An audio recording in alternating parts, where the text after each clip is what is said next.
Another fight that stands out for me was, of course, Nate and Conor, number 2. The first fight was a beautiful fight, but the second fight, we got to see an extended version of that. We got to see the improvements that Conor made. We got to see Nate trying to beat Conor again, and it was a beautiful fight as well. Again, this is something that I feel that everything you're talking about there, in a perfect example as well, is Conor McGregor. He took the defeat to Nate Diaz, and you spoke about it with Demetrius Johnson. If Demetrius Johnson, again, this was on Ask Rob on Black for people who haven't listened. This was when he said about Michael. If DJ walked around saying, "I'm the best mixed martial artist in the world," people eventually catch up with him. He's reached his peak. While if he's constantly learning, constantly doing that, and this is something Conor done. He accepted the defeat straight away in the cage when he fought Nate Diaz, and he then went out and said, "These are my flaws. Let's change these and work on these."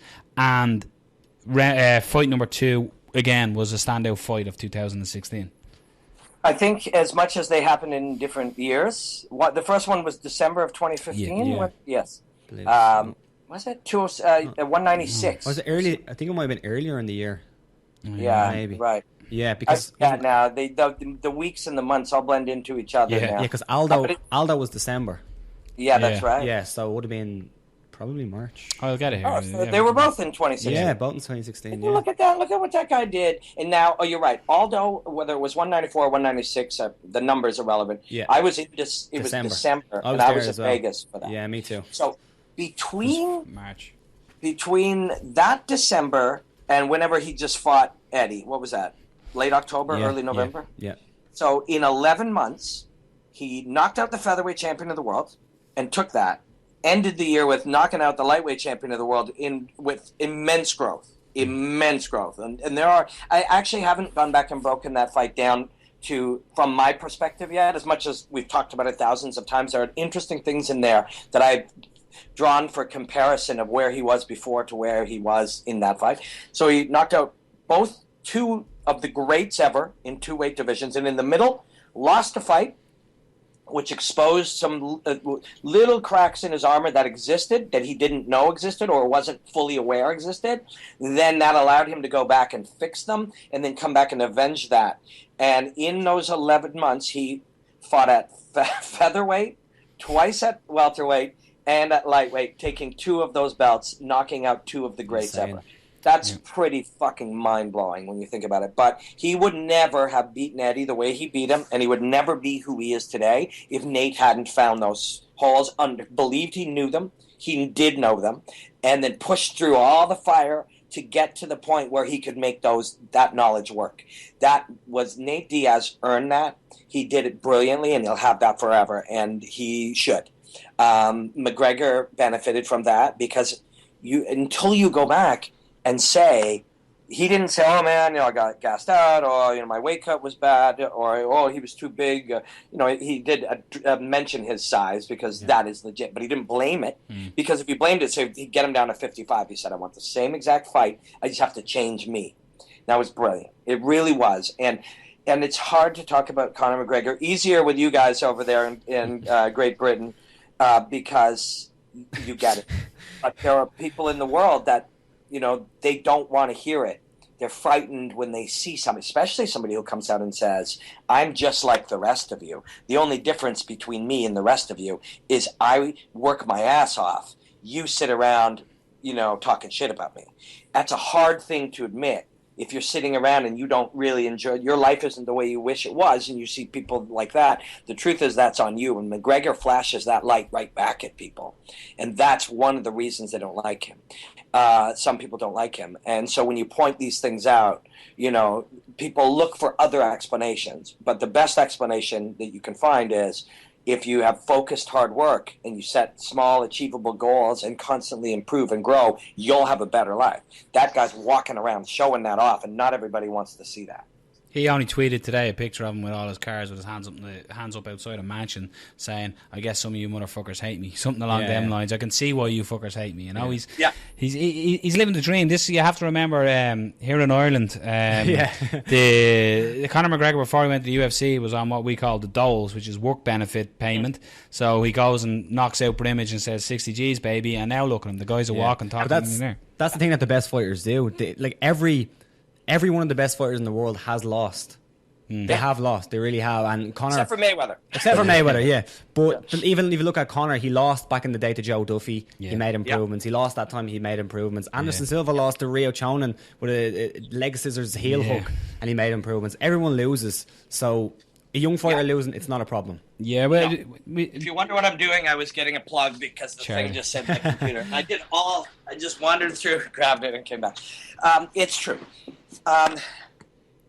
Can you be great without losing? Well, Mayweather, and there have been other examples, will show you that you can. But in a weird kind of way, the easier route is to lose one or two times. Yeah. And so he'll have other things that he considers losses or failures in his life that have taught him something, because everybody has those. If he doesn't, then he's the only human in history.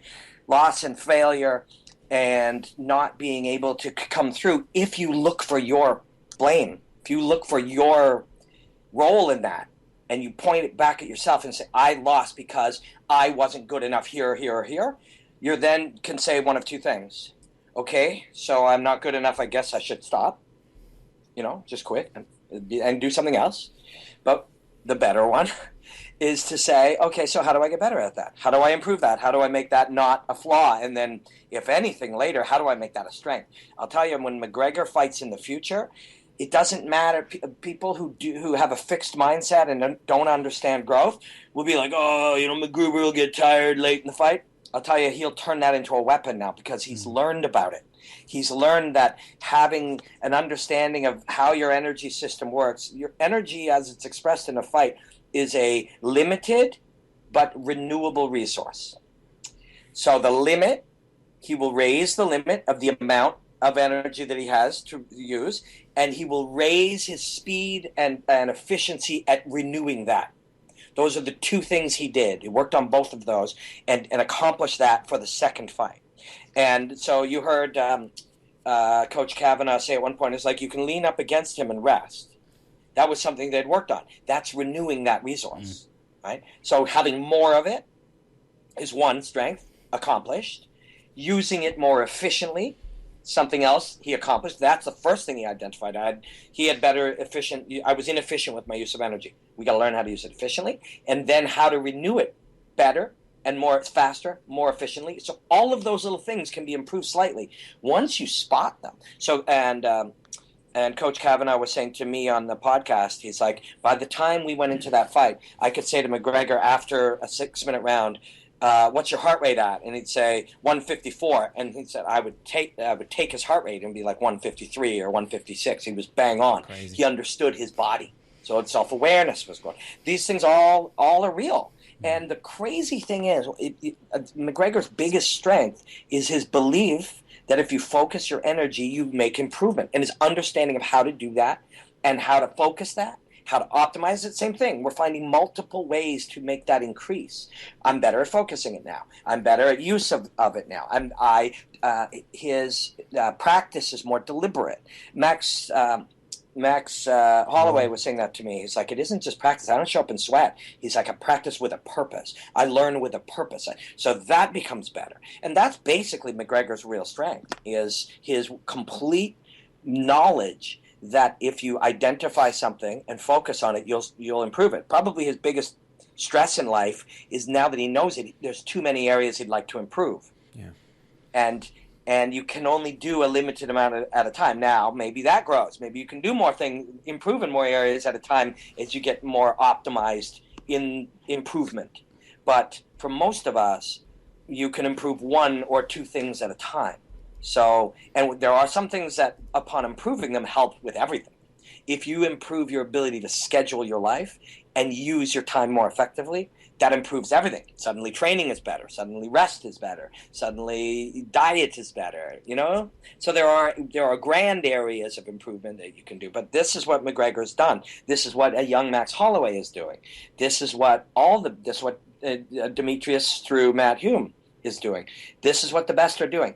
And this is happening in every single type of business or every single area in the world. And if you aren't one of them, you will be left behind. There will be the super fighters, the elite, super elite, and there'll be everyone else. And as it becomes more normal, every one of the top 400 that fight in the UFC will be like this. Once that happens, then you need to find some other area of improvement or greatness or study or knowledge so that you can differentiate yourself from the pack. Because once people know it, everybody starts knowing it. Everybody has a sports psychology consultant now. Everybody optimizes their training schedule. If you don't, you fall behind.